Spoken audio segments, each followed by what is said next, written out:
Bienvenue dans ce nouveau podcast.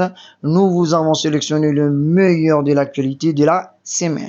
Le 15 mai, Britney Spears, icône de la pop musique des années 2000, annonce avoir fait une fausse couche. Elle affirme que c'est difficile, mais nous allons continuer à essayer d'agrandir notre famille.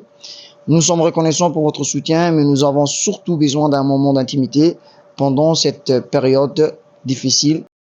Et maintenant en France, le 16 mai, Mathieu Gallet revient sur la rumeur de liaison avec Emmanuel Macron. C'est dans son nouveau livre Jeu de pouvoir, aux éditions Bouquin, que Mathieu Gallet retrace une partie de sa vie. Il parle du parcours du jeune Rastignac qui a gravi les échelons très vite, mais aussi sur la rumeur de la liaison avec le président Macron. Il affirme que c'est très compliqué de mettre fin à une rumeur. Les gens ont envie d'y croire. Il y a ce côté complotiste où on vous cache la vérité. Et maintenant, présidentielle en Somalie, le 16 mai, Hassan Sheikh Mohamud remporte la présidentielle 6 ans après quand il a quitté le pouvoir. Farmajo est battu au 3e tour. Son maintien par la force durant presque 2 ans de plus à son mandat lui a coûté une possible réélection. Washington a annoncé 2 jours après la victoire de Hassan Sheikh Mohamud l'envoi de troupes en Somalie. Hassan Sheikh Mohamud a remercié Biden. Et en France, Castex a présenté la démission de son gouvernement. Elisabeth Borne, nommée Premier ministre le 17 mai. Durant son discours lors de la passation du pouvoir avec Elisabeth Borne, l'ancien Premier ministre a souhaité bonne chance à elle et au nouveau gouvernement. Il a remercié le président Macron et tous ses collaborateurs à Matignon, exprimé ses pensées aux victimes des attentats qui ont eu lieu durant les années où il a été Premier ministre.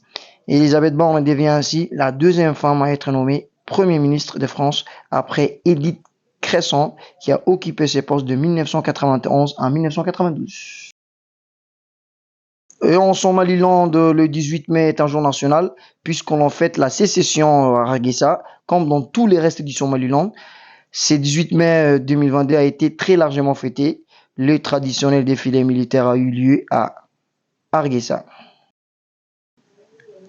Et maintenant, aux États-Unis, l'affaire qui fait le buzz 19 ans après l'attaque contre l'Irak, le 43e président des États-Unis, George W. Bush, parle de guerre injustifiée et brutale.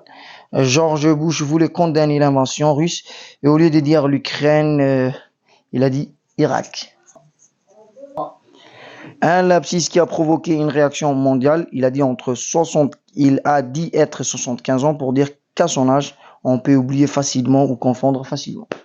L'actualité people, Rihanna est maman pour la première fois et c'est depuis le jeudi 19 mai 2022.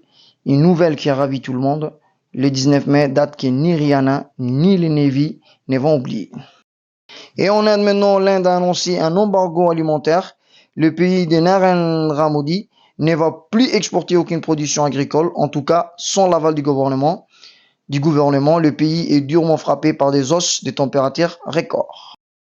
Fin de ces podcasts. Merci pour votre attention. À la semaine prochaine. Sans faute. Ciao.